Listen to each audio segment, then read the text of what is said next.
Tuloy na natin ang ating kwentuhan sa ating top amazing story for the week. Doc Bubog!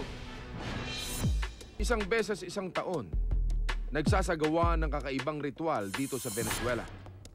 Ritual ng voodoo o black magic. Ang ibang taga roon ay sumasawsaw sa kulto ni Maria Leonza, anak di umano ng mandirigmang taga-Europa at katutubong prinsesa.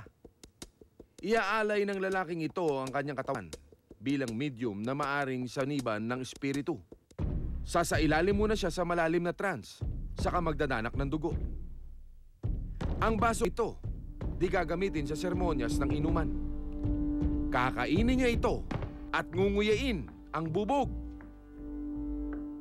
Magbunga ang sakripisyo niya dahil sa paniniwala nila. Siya ay sinapian ng espiritong may kapangyarihang bigyang lunas ang mga sakit. Kaya lalapit ang may mga karamdaman para magpagamot sa kanya.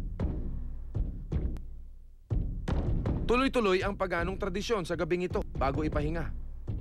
Hanggang sa susunod na taon na naman ng gamutan. Paalala ulit, yun ay mga taong